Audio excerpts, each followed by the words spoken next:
تفتكر انك تعرف كل حاجة عن التحريك في افتر افكت؟ هنا انا هبدأ ابهرك لاول خطوة في ابداعك، وهنا احنا هنشتغل على تدريب هو الاكثر شهرة في بداية تعلم الحركة او التطبيق على ادوات الحركة، وهو ان احنا هنحرك سيارة، هنحركها بشكل واقعي وذكي، واهم حاجة انه هيبقى بشكل احترافي. وفي كل اللي جاي في الحلقة دي هنربط فيه كل اللي اتكلمنا عليه في الحلقة اللي فاتت اللي يخص انواع الربط بين الطبقات. لو انت كنت بتدور على طريقة حركة واقعية ودمج بشكل احترافي فخليك في الفيديو للنهاية، لان ده اللي هيخلي شغلك مختلف تماما.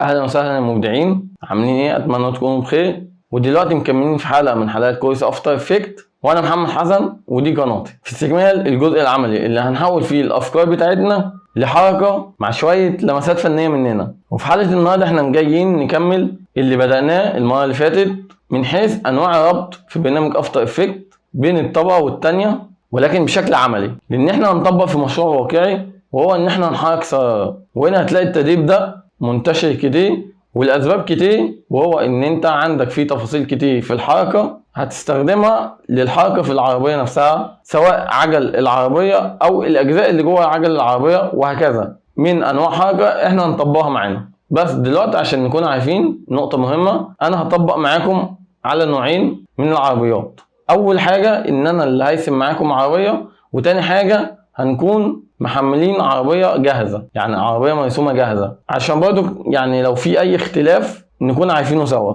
عشان ما اطولش عليكم يلا بينا نبدأ الشرح. مرة تانية عاملين ايه يا شباب؟ في بداية الفيديو انا كلمتكم قلت لكم ان احنا هنعمل طريقتين، وهو ان انا هرسم بنفسي او ان انا انزل رسمة جاهزة. وهنا في نقطة الرسم انا اقدر ارسم بطريقتين كمان. اول طريقة هي ان انا ارسم داخل البرنامج بتاع الافتر افكت، والطريقة التانية وهو ان انا هرسم عن طريق الستريتور وبعد كده انقلها على الافتر افكت عشان اشتغل عليها. بعد ما نفتح البرنامج بالشكل ده كده هبدأ معاكم الاول عن طريق الصورة اللي احنا هننزلها. انا هنا نزلت صورة العربية دي، هتلاقي عندك رسم في لاير واحد بالشكل ده. هتحدد اللاير الاساسي وتيجي على التلات نقط دول او التلات شوط ونضغط على ريليس تو لاير، وهنا هتخرج كل طبقة لوحدها، فاصبح ان اللاير اللي هو كان فيه كل الشغل بقى فاضي دلوقتي، فاحنا هنمسحه بالشكل ده كده. تمام. وهنا الكاوتش ده ورا العربية، فاحنا هنقدم العربية قدام بالمنظر ده. نعمل سيف للمشروع بتاعنا، ولكن خلي بالك هنا انا هحفظه بصيغة الستريتور اي اي، لان انت عندك لما تيجي تنزله هتنزله بصيغة اي بي اس. خلي بالك من النقطة المهمة دي. بعد ما حفظناه بالشكل ده هنقفل البرنامج ونفتح برنامج افتر افكت، ونيجي هنا على قائمة بروجكت نضغط كليك يمين امبورت فايل. كل الحاجات دي احنا اتعلمناها في حلقات سابقة. بعد كده اختار الملف بتاعي بالشكل ده.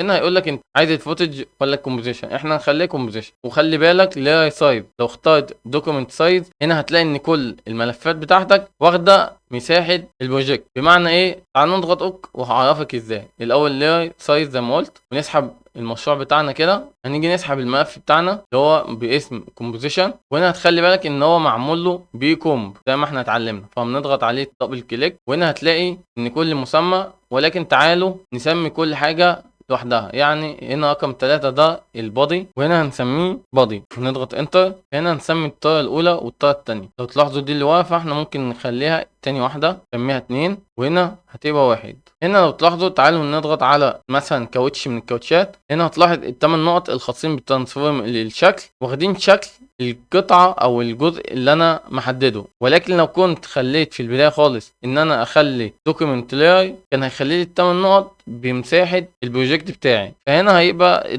وهنا هيكون التحكم في الجزء عندي معقد شوية. تعالوا ندخل في المهم نحدد الثلاث اشكال كده. هنا انا عايز العربية بتاعتي تيجي من بره الفريم لحد هنا كده. احنا اتعلمنا في بداية كورس الافتر افكت ان انا هطلع الشكل بتاعي كده، ولكن قبل ما اطلع الشكل هنبدا نطبق طرق الربط اللي احنا اشتغلنا عليها او شرحناها. انا عاوز لما ابدا احرك العربيه بالشكل ده سواء يمين او شمال اللي هو لقدام او ورا، الكاوتشات بتاعتي تاخد نفس الحركه بحيث تبان ان هي ماشيه.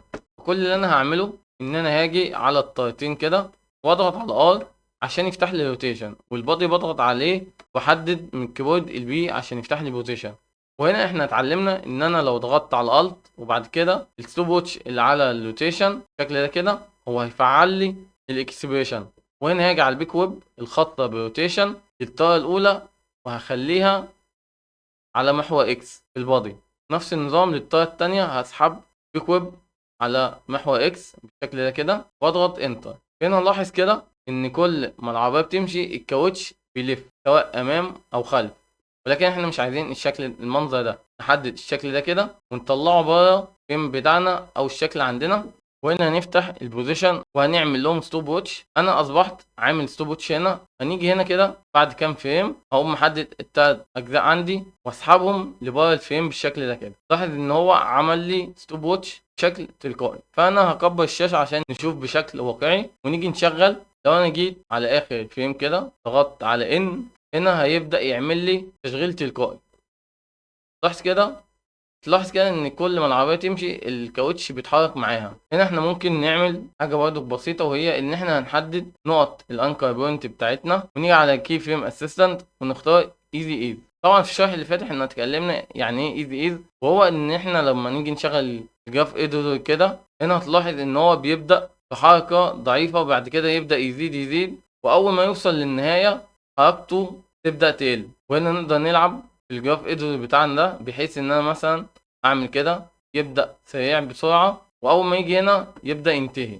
وده كان بالنسبة لو انت اللي هتنزل صورة بحيث تشتغلها. تعالوا ننتقل للنقطة التانية، وهي ان انا اللي هبدأ ارسم بنفسي الشكل اللي انا عايزه. زي ما قلت لك في طريقتين للرسم، ان انت ترسم عن طريق الستريتور او ان انت ترسم في البرنامج نفسه. طب هتقول لي ايه الاسهل؟ هقول لك ان انت ترسم في برنامج الستريتور بحيث الشكل يبقى عندك بالمنظر ده اكنك منزله من على النت. ولكن اللي احنا هنطبقه دلوقتي احنا اللي هنرسم بنفسنا العربيه. الجزء الخاص بان انا اللي هرسم العربيه هيطول معانا شويه بسبب شويه تفاصيل احنا اللي هنعملها بنفسنا. احنا ممكن نكبر الشاشه بالشكل ده كده علشان نقدر يعني نتعامل بطريقه اسهل. هنا هنضغط كليك يمين وبعد كده اختار نيو واختار شيب لاير، وهنا هختار البين تول. هنرسم الاول المجسم بتاعنا او الجسم.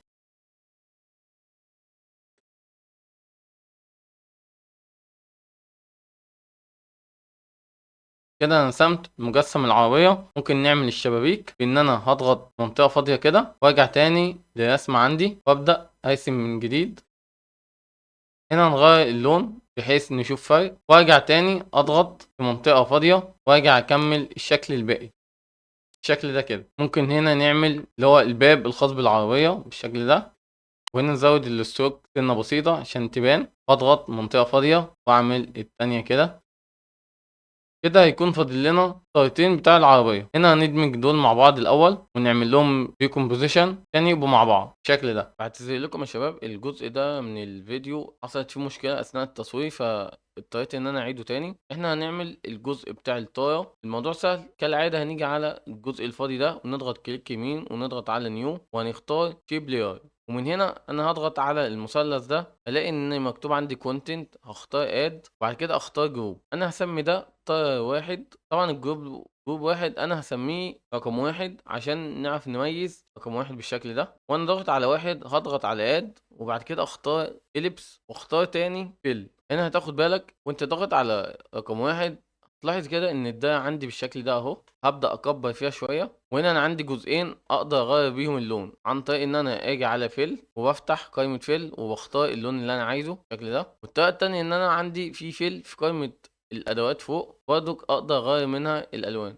اهم حاجه خلي الانكر بوينت تبقى مظبوطه، يعني لو الانكر بوينت هنا خلي الانكر بوينت في وسط الشكل معايا بالشكل ده كده تمام. احنا هنعمل ايه تاني؟ عندي الكاوتش او الطاره متقسمه لثلاث اجزاء، جزء اللي هو الخارجي وجزء الداخلي والجزء الاخير اللي هو الخاص بالمسامير اللي في منتصف الكاوتش تمام. كل ده هنعمله ازاي؟ انا هاجي على رقم واحد فيل دي انا هدخلها جوه جروب واحد بحيث ما اقعدش اضيف الفيل. هنا هحدد رقم واحد واضغط على الكنترول دي من الكيبورد عشان ينسخ لي اللاير ده. لاحظ كده ان هو ضاف رقم اتنين. كل اللي انا هعمله ان انا هصغر الشكل سنه بسيطه كده وافتح الجروب عندي وابدا اجي على فيل اغير اللون بتاعها. ممكن نخليه ابيض بالشكل ده كده تمام. زي ما اتفقنا كده انا خلصت الجزء الاول والجزء الثاني، ناقص الجزء الثالث والاخير اللي هو بتاع المسامير. هاجي على رقم اتنين واضغط كنترول دي هينسخ لي رقم تلاته بالشكل ده كده. هاجي على فيل اخليه باللون الرصاصي مثلا بالشكل ده كده واضغط اوك وابدا اصغر الاليبس عندي بالمنظر ده تمام. طب انا عندي بيبقى حوالين الكاوتش كذا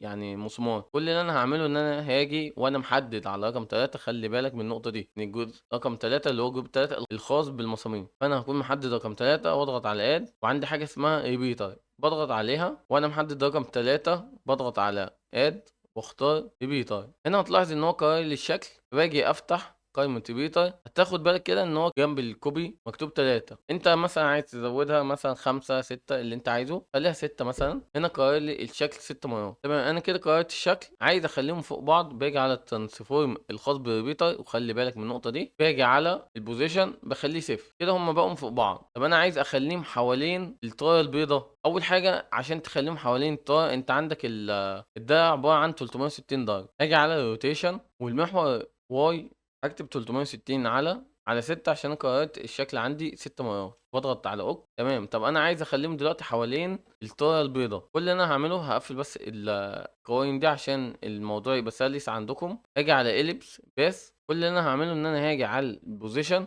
وازود نسبة الواي او الاكس. لو زودت الاكس بالشكل ده كده. طب انا دلوقتي عايز ازود السكيل بتاعهم. الموضوع بسيط برضك، عن طريق السايز تبدا تكبر او تصغر براحتك كده. اعمل زوم اوت للمشروع عندي. تمام، احنا كده انتهينا. نيجي نحدد بقى الشيب عندنا. كده انتهينا. اجي اقفل الكونتنت اللي انا عملته بالشكل ده، واجي انسخ الاول، اضيفه في المكان المناسب ليه، واظبط الابعاد بتاعته بالشكل ده. هنا انا هخليه مثلا رقم 1. عن طريق ان انا بضغط انتر هيبدا يخليك تغير الاسم. اكتب 1 بالشكل ده، واضغط كنترول دي عشان يعمل لي كوبي منها، واقوم ساحب بالشكل ده كده. كده احنا عرفنا ازاي نعمل الطاره بكل بساطه. وبس كده، زي ما قلت لك الخطوه الجايه ان انت هتبدا تنفذ طرق التحريك اللي احنا عملناها الطريقه الاولى. كده نكون اتعلمنا ازاي نحرك عربيه، ولكن بطريقتين مختلفين، وهو عن طريق ان انا اللي هيرسم عربيه او هنزل عربيه جاهزه. ودي تخلينا نتعامل مع الطريقتين بكل سهوله، اللي هو انا مش هتوقف على هيرسم بنفسي ولا هنزل حاجه جاهزه وابدا اشتغل عليها. مستني رايك في الحلقه، لان دي نقطه بتهمني وبحب اعرف رايكم،